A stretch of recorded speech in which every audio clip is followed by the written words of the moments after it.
السلام عليكم ورحمة الله وبركاته. معاكم رشا. الفيديو بتاعنا النهاردة سهل جدا ولذيذ ودمه خفيف قوي.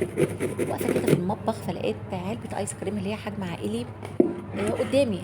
بعد ما غسلتها مش عارفة انا عايزة اعمل بيها ايه. فكرت كده طقت في دماغي فكرة زي العلبة دي بالظبط. فقلت شغلي دماغك يا رشا ونعملها إعادة تدوير مع بعض زي ما انتوا هتشوفوا كده، وبإذن الله هتقوموا تعملوها فورا. نبدأ مع بعض كده. بسم الله. اول حاجه انا استخدمت جلاد الكشاكيل، طبعا ده موجود في كل بيت اكيد. ولو مش موجود هتلاقيه في كشكول قديم عندك، شيليه من الكشكول القديم واعملي له واعملي الجلاد نفسه اعاده تدوير. انا استخدمت جلاده بيضه وواحده زرقاء وواحده بيضه. وادي علبه الايس كريم بعد ما استخدمناها غسلتها. ومقص ومسدس الشمع كهربائي وسوليتيب وقطر.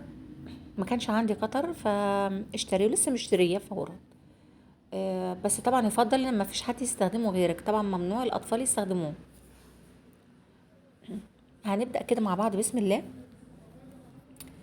بصوا بقى، انا هنا العلبة الايس كريم دي السمك بتاعها او الارتفاع بتاعها قصيت الجلاد على قده بالظبط. هما الاولاد قالوا لي يا ماما احنا عايزين لونها يكون ازرق، هما بيحبوا الازرق جدا. فقصيت السمك بتاع الجلاد على قد العلبة بالظبط. وبالسولوتيب هبدأ اثبت الطرف الاولاني بتاعها بحته سولوتيب صغيره مبدئيا كده عشان اثبتها بس على الاقل. تمام، على بال ما اظبط بقيه اللفه. كده ثبت الطرف وهقطع حته سولوتيب تانية على قد بقى الطرف كله، واثبت الجلاد من اول ناحيه من اول ناحيه. تمام كده. بسيط جدا، يا ريت كل اللي يشوف الفيديو يقوم يعمله فورا والله. يا جماعه حاجات بسيطه بس بتنفعنا في حاجات تانية خالص ما كنتوش تتخيلوها. انا كده ثبت الطرف الاولاني وشايفين بقت جامده ازاي. هخلص بقية اللفة وهثبتها من الناحية التانية ونرجع لكم تاني. كده تمام، انا ثبتها عشان الفيديو بس ما يطولش عليكم اكتر من كده. هناخد بقى الغطا. انا هنا القلم في المصر ده كان عندي، آه، فعايزة اعمل ثقب في الغطا او ثقب. فعملت على شكل عيش العنكبوت زي ما انتم شايفين كده، فسطانات يعني نص دايرة ونص دايرة لحد ما شبكتهم في بعض. انا بعد لكم عليها تاني عشان اعرفكم انا عملتها ازاي. وبالقطر هفرغ الشكل اللي انا عملته ده. طبعا ممنوع استخدام القطر للاولاد الصغيرين. حتى وانت كمان وانت بتستخدميه يا ريت تاخدي بالك، لانه كان حامي جدا فعلا في ايدي وكنت حريصه بقدر الامكان. كده انا بفرغ الشكل اللي انا عملته بالفلماستر.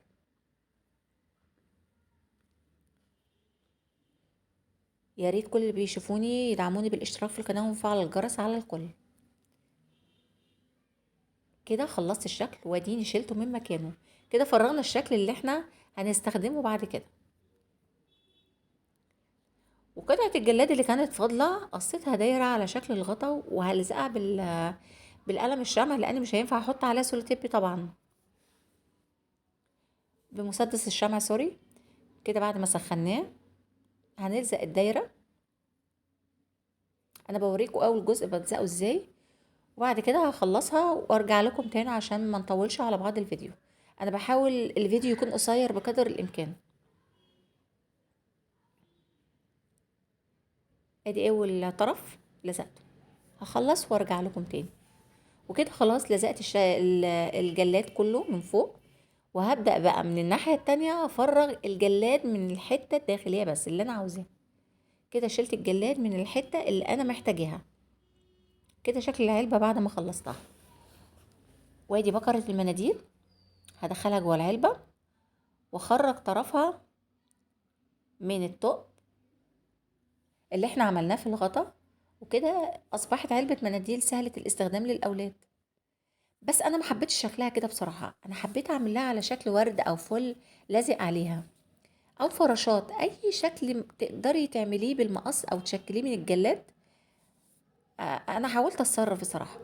انا قعدت اتني الجلاد على شكل مثلثات، وبعدين بقص بالشكل اللي انتوا شايفينه ده. مش عارفه هو واضح ولا لا، بس انا حاولت بقدر الامكان.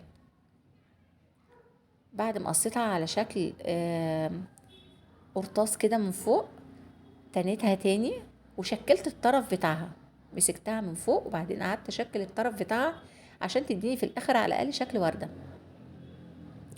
كده ما زالت لسه على شكل دايره. تنيتها تاني وقعدت اقصقص فيها لحد ما ادتني شكل ورده اللي انتوا شايفينه محطوط قدامكم على المشمع. بكمل وبعمل كذا ورده علشان نلزقهم مع بعض مره واحده.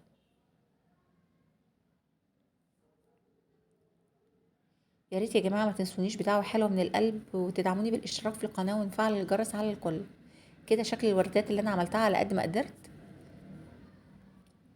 بالمسدس طبعا. سخنت الشمع وهاخد وردة وردة ونقطة شمع، احط عليها قطعة الجلاد اللي على شكل وردة.